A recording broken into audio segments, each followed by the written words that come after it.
with your host, Andrew Romanella.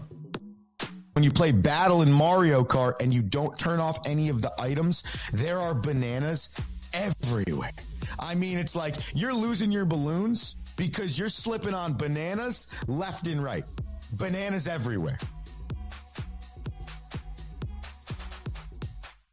What's going on, everybody? Welcome into another edition of The Rome Show here on 12ouncesports.com, broadcasting live on the Roku TV channel, Amazon TV, Fire Stick thingy, YouTube, and X. I'm your host, Andrew Romanella. I got you for the next 30 and change. It's Wednesday, which means it is Hump Day. Yes, it is Hump Day, which means we go through all of our favorite Hump Day headlines, from WNBA to soccer to football to basketball. We cover it all here on a Wednesday on The Rome Show. If you want to get in on the action, comment live on YouTube or X like our guy Kai the goalie, the other Rocky Romanella, and so many more that have tuned into the show over the last year and a half via the comment section on YouTube and X, or the social media. It's The Rome Show 1 on Facebook, TikTok, X, Instagram, all of the things. You get our show clips there. You can see where to get the links to the show, and you can get all the stuff for our mothership, 12OZ Sports. Finally, miss the show, miss any part of it, love it so much you need to share it with a friend. We have the Rome Show podcast wherever you get your podcast. On the docket today, the GOAT of the WNBA, Diana Taurasi, retires at the age of 42. The 30th MLS season opens up. That is Major League Soccer for those counting at home. And a new professional soccer league is starting this season. And it begs the question, what is the future of professional soccer in North America? The NFL Combine starts on Thursday. And I wanted to give you just a little bit of insight on the underwear Olympics in the National Football League. I got a WTF stat for you coming out of Major League Baseball. Thank you to the Los Angeles Dodgers. But we'll wait on all of that because we want to start right here. About 3 weeks ago, the basketball world, maybe even the sports world, was rocked by a trade between the Los Angeles Lakers and the Dallas Mavericks, okay? The baseline of the trade was Luka Doncic for Anthony Davis, okay? Coming out of the Dallas camp, you heard rumors about them not being happy with his weight, them not being happy about his want to, I guess, improve himself personally to become an even better basketball player. They weren't happy about his defense, okay? All things that, though sometimes you see while watching Luka Doncic, his statistics over the course of his 7 years in Dallas never really trended towards, oh, this is a guy that A, isn't elite, B, can't win us a championship, and C, is so out of shape and so poor defensively, we never have a chance. Okay? He never gave you those inklings. Were there spots of it? Does he look a little bit bigger than he was 7 years ago when he entered the league? Yeah. Can he improve defensively? Of course. When he's on a team with Kyrie Irving, does it look even worse? Absolutely. But at the end of the day, I don't think anybody, not one person, that's a basketball fan specifically, but that knows anything about the NBA, thought Luka Doncic would end his season this year as a Los Angeles Laker, or for that matter, any other team in the National Basketball Association. So, the two general managers of the Lakers and the Mavs make this trade. Now, AD, back end of his career, 31, 32 years old, is a champion, is one of the best centers in the league, but I don't know if that's the best for Dallas short and long term. Plus, he probably can't even play the rest of the year. So now, if you're Luka, if you're the fans of Dallas, you're pissed. You're confused. You're irate. You have no clue what just happened. The man bought a house in Dallas like a month or so ago. Fans are asking for their season tickets back.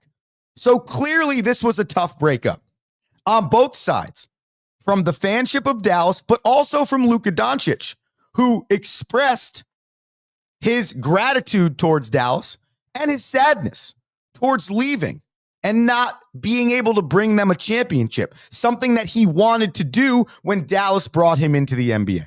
So last night, the Dallas Mavericks show up in Los Angeles to face Luka Doncic's new team, accompanied by the second greatest player of all time, LeBron James.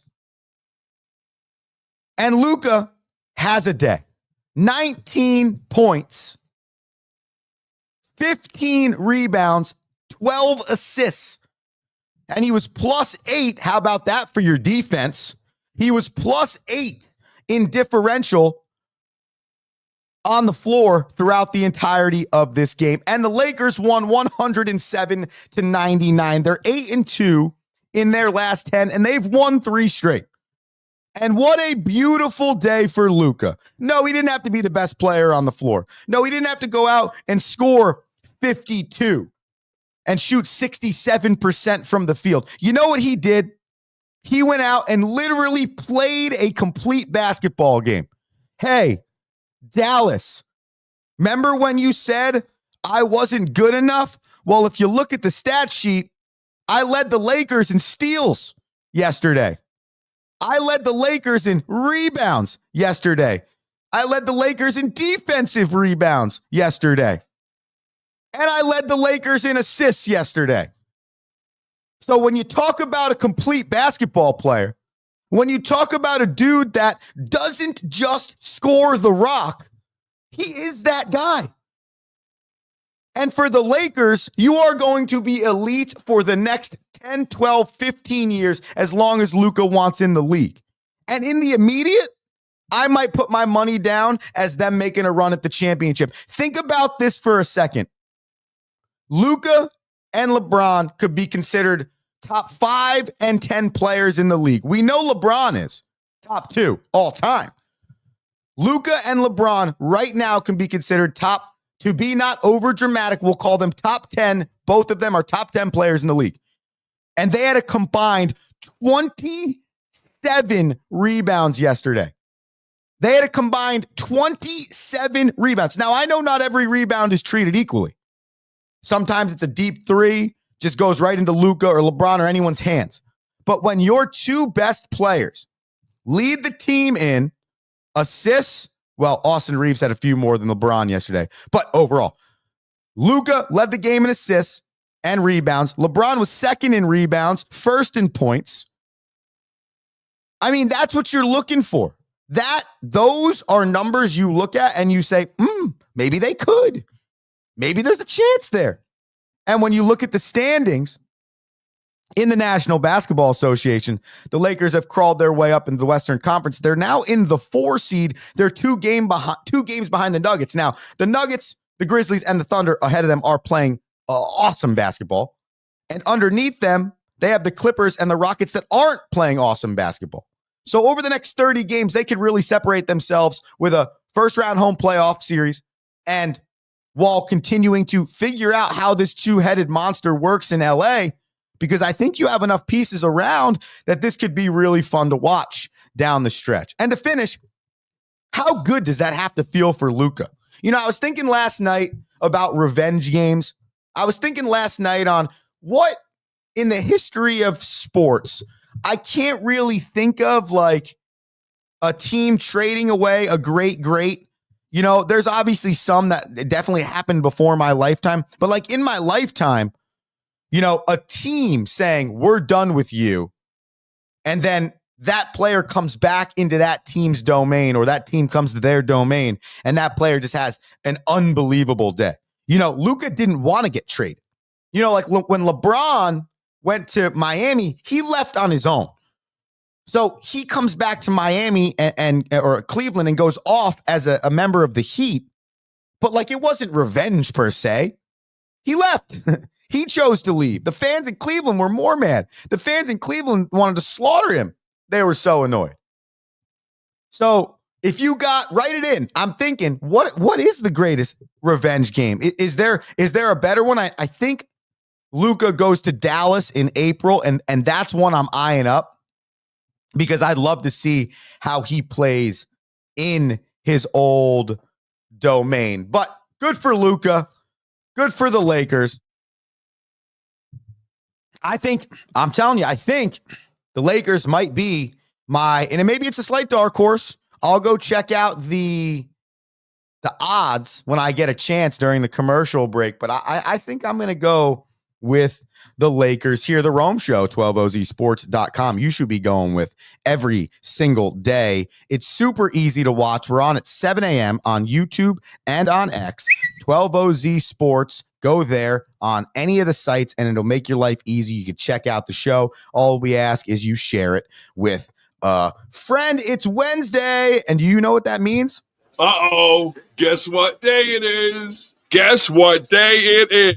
Hump Day. That's right. It's Hump Day, and we got our Hump Day headlines. Your second Hump Day headline comes out of the WNBA, and that is Diana Taurasi retires at the age of 42 after 20 professional seasons in the WNBA. First and foremost, let's do this for a fantastic career. Often, if not considered the greatest basketball player of all time from the women's ranks. Before I give you some statistics on her professional career, I just want to take everybody back really quickly to a time when UConn basketball was dominating women's collegiate basketball. They were winning like 90 games in a row. They won 3 straight national championships. Diana Taurasi led that team. She was the prime suspect on that team for UConn that had an undefeated season, 3 straight natties in the early 2000s, and I think they set the record for wins, consecutive wins in a row. And that just got it all started. And if you think about it, you don't get the Breanna Stewarts, the Paige Bukers, the Maya Moores, the greatest UConn women's basketball players of all time, if you don't have Diana Taurasi. And Diana Taurasi was the complete package, okay? The first thing you ever hear out of a person's mouth, I was reading a quote from Sue Bird today, often considered possibly the other greatest of all time, or at least in that Mount Rushmore conversation with Lisa, Leslie, Rebecca Lobo, and others, okay?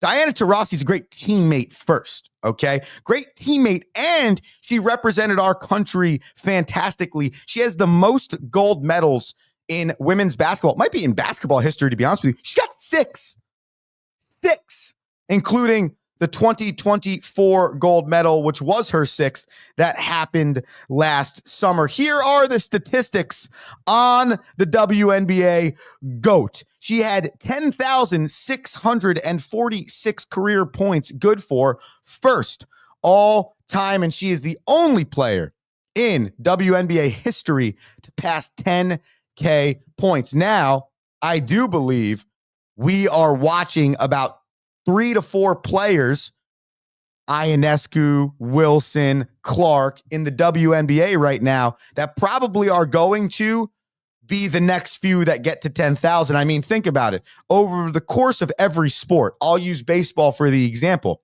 One person's got to break the threshold. The first person had to have 3,000 hits for everybody else to say, oh, wow, that is an unbelievable statistic. I don't know if anyone else is going to do that. Now you look back, you're like, all right, 22 dudes have done it, which is still unbelievable, or whatever the number is. But you don't really necessarily remember the first one as much because obviously it was the first one. And then others do more, others have more, others make the greatest of all time list higher. But someone's got to set that ceiling, right? What did Michael Jordan say? The ceiling's the roof? Well, Diana Taurasi is the ceiling and the roof for the WNBA. And that ceiling in terms of points is 10,646. So let's see. Let's see over the next 10 to 12, 15 years if somebody can have the career like that. Because, by the way, when you look at Alexander Ovechkin, when you look at Diana Taurasi, When you look at guys like Tom Brady, the reason why these elites are so elite and they hit these numbers that you can never expect is because of longevity.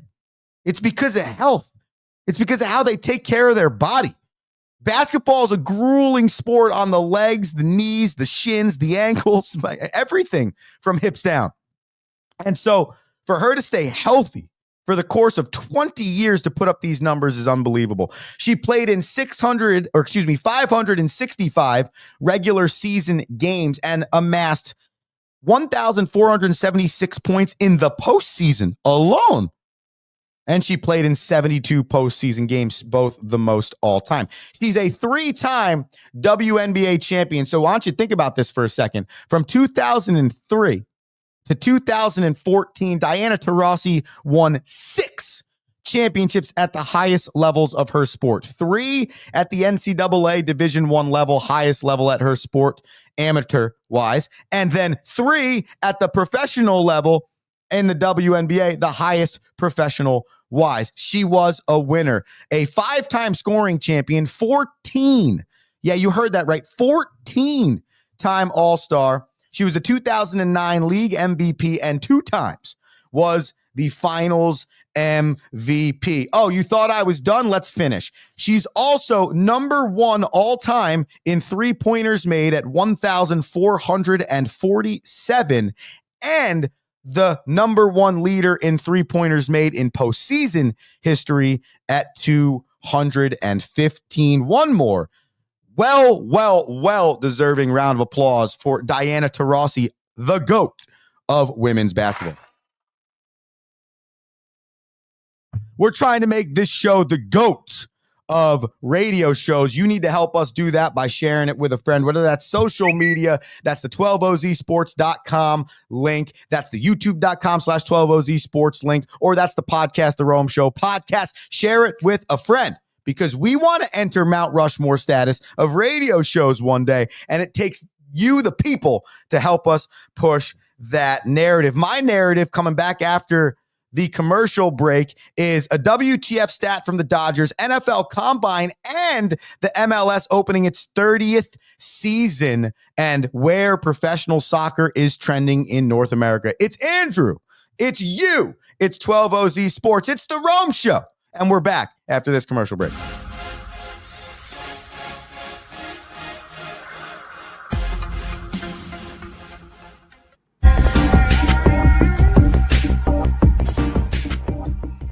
Welcome to MyBookie.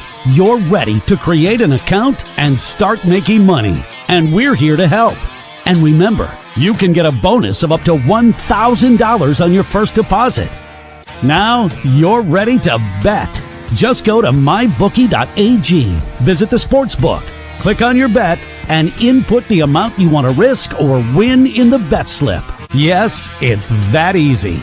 Just remember, at MyBookie, you play, you win, you get paid.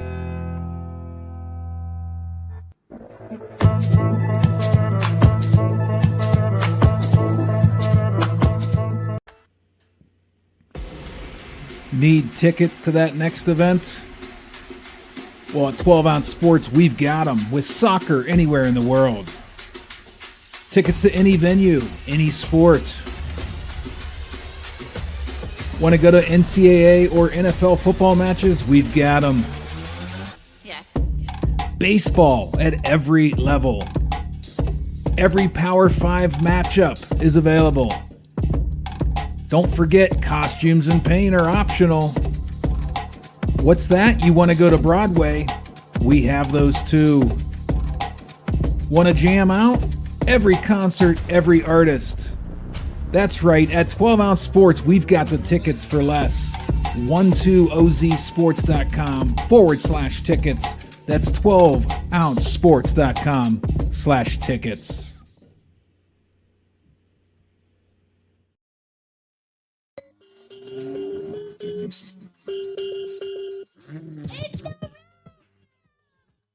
Yeah, it's the Rome Show.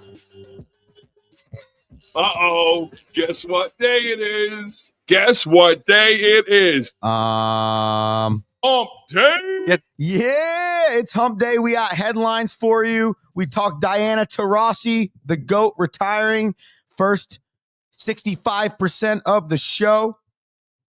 We talked Luka, the Dallas Mavericks, his little bit of revenge, triple-double last night against the Mavs, 107-99 victory. You missed it. Get the podcast wherever you listen to podcasts. Just search The Rome Show podcast. The Major League Soccer, or MLS as you may know it at home, opens its 30th season this week.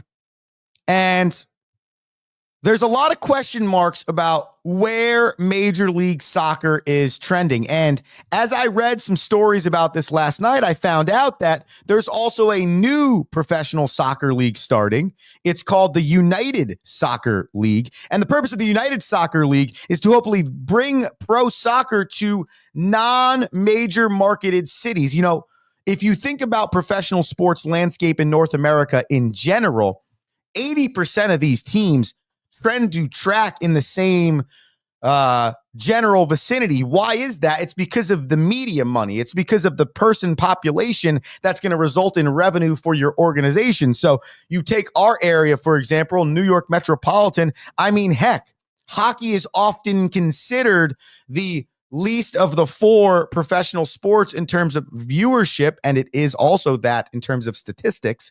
And we have 3 professional hockey teams within literally 25 to 30 miles of each other. Like, it might take 3.5 hours to drive the triangle to each 3 of them, especially the one on Long Island. But there are 3 professional hockey teams. And if you add the Philadelphia Flyers, which in theory I could drive to 2.5 hours from where I'm sitting in New Jersey right now, I mean, within a 3-hour circle, you could drive to 4 professional hockey teams alone. All right. Then you have the Jets and the Giants who play in the same stadium. Okay. You have the Knicks and the Nets, right? And you have 2 professional soccer teams. Then you go to LA, right? You think about LA, right? 2 football teams. There's a football team that didn't need to leave a city in California, but did just so they could be associated with the LA market in the Chargers, right? Like 3 basketball teams, like 3 or 4 hockey teams. Like, well, those markets you trend towards those markets because that's the television money, and that's people, that's population. That's what's going to bring revenue into your organization, right? So the United Soccer League, I guess, is being created in hopes of bringing the sport to the other maybe 36 states across the country that don't have anything, or maybe one professional sports team, or only Division I college sports. And I think the MLS is in a situation like baseball.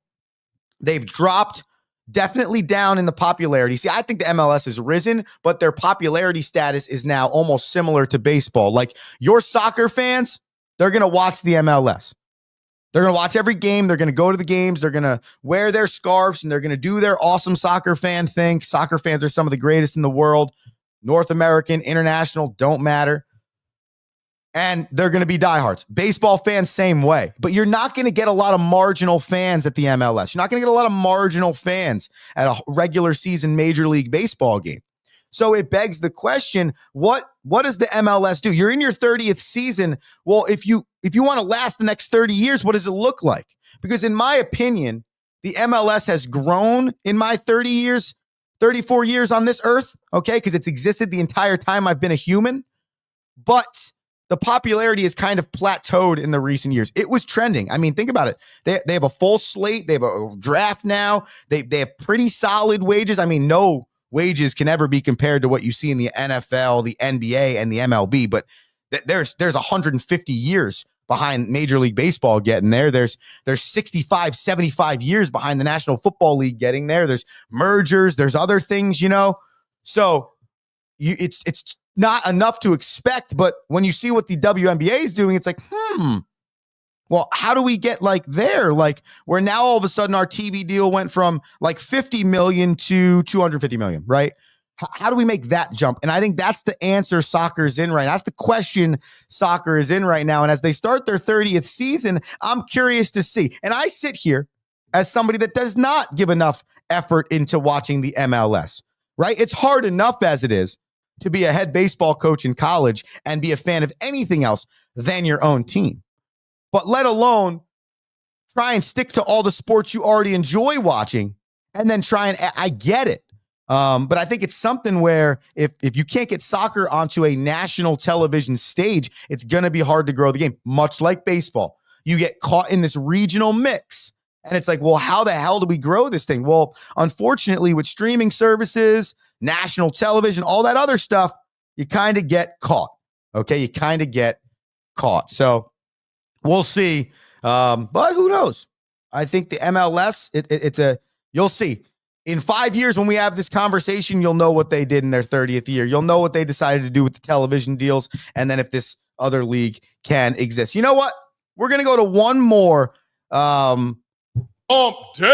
headline for the people. And then we're going to save the NFL Combine for tomorrow because the NFL Combine technically starts tomorrow. So I just want to give you kind of all the info coming out of the Combine, some of the things they have to do, but we'll save that for tomorrow. Let's get you one more headline on a hump day. It is coming out of Los Angeles, and it's not necessarily a headline as much as something that I saw that I was like, wow, I need to let the people know this. Now, if you're not sitting down, sit down. It's just a lot of money. Check this out. The Los Angeles Dodgers, from the year 2028 through the year 2046, will owe a total of $1.051 billion. $1.051 billion over the course of that 18-year stretch. Okay. Why, you may ask? Because that's the deferred money on 8 different players. Okay. 6 of those players are pretty much on your screen. You got Shohei Ohtani. He's making $680 million from 2034 to 2043. Mookie Betts is making $115 million from 2033 to 2044. Blake Snell, $66 million from 2033 to 2046. Freddie Freeman, $57 million from 2028 to 2040. Will Smith, $50 million from 2034 to 2043. Tommy Edman, he's making $44 million. 2037, like what? Or $25 million in 2037 to 2044, like what? Check out these numbers. I'm flipping it now.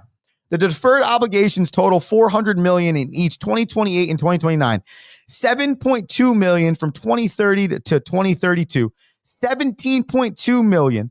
And then it goes up in 2034 to $90.2 million. That's the amount of money in that year they will pay players from their contracts 12, 13, 14, 15 years earlier.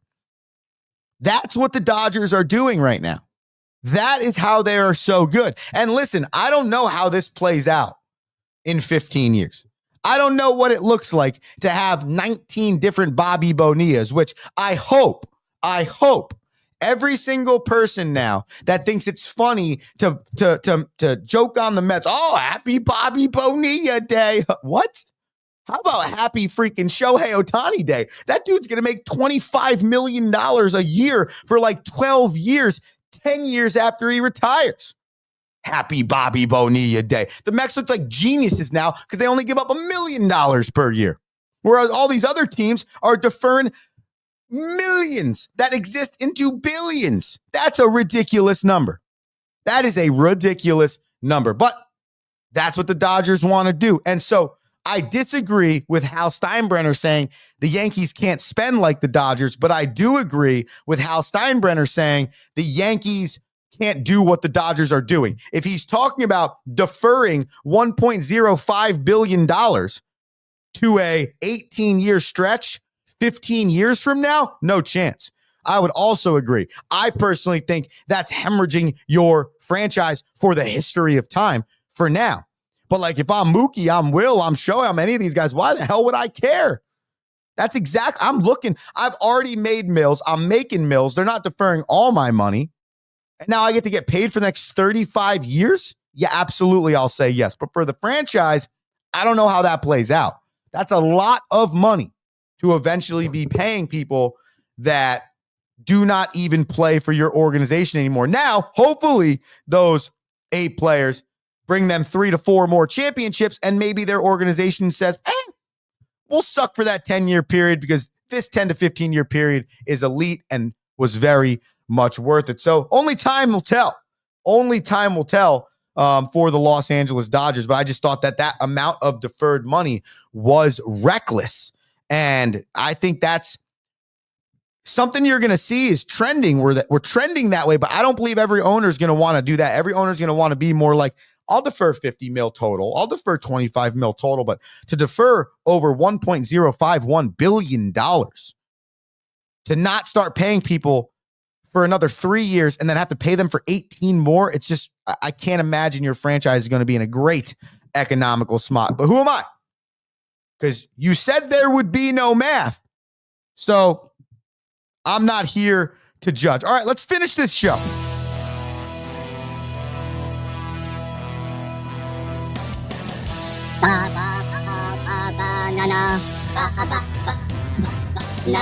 All right.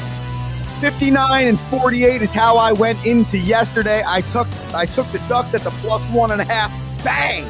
60th victory year before March 1st. Fire me up. They lost, but they only lost 3-2. And last time I checked, that's a +1 cover. However, I lost out on the Capitals. They lost. I had them at the -1, so we're 60-49 overall. If we head into today's matchups, we're going to the hardwood, the NBA. We got the Knicks. They're playing the Philadelphia 76ers, and we have been talking about 76ers and Joel Embiid for a minute now. We don't believe in the 76ers. We don't believe in Joel Embiid's knee, and we don't believe in that long-term either. Give me the Knicks. Give me them at the -9.5. Philly is falling and falling quickly. Secondly, I got Houston facing the San Antonio Spurs. The San Antonio Spurs found out last week that Victor Wembanyama is done for the year because of blood clots. They had just traded for De'Aaron Fox. So now it's a small, as opposed to a small, fast, big lineup because you don't have really a great big left there anymore. I don't think San Antonio's got it back-to-back on the road. Houston won last night, I believe. The Rockets are playing pretty well, especially at home. They're 19-9 at home, and San Antonio's 9-18 on the road. So I'm going to take the Houston Rockets. I'm going to take them at the -8.5, and I'm going to say, ladies and gentlemen, I think we call that the Rome Show here on 12ouncesports.com. I tell you, everywhere you can get the show. It's pretty self-explanatory. YouTube, X, Facebook, TikTok, 12ouncesports.com. Go there, Rome Show Podcast, whatever the deal is. Hey, it's Wednesday. It is. Hold on. We got to get it right. Hump Day. Have a good one. Be electric. Andrew Romanella saying peace.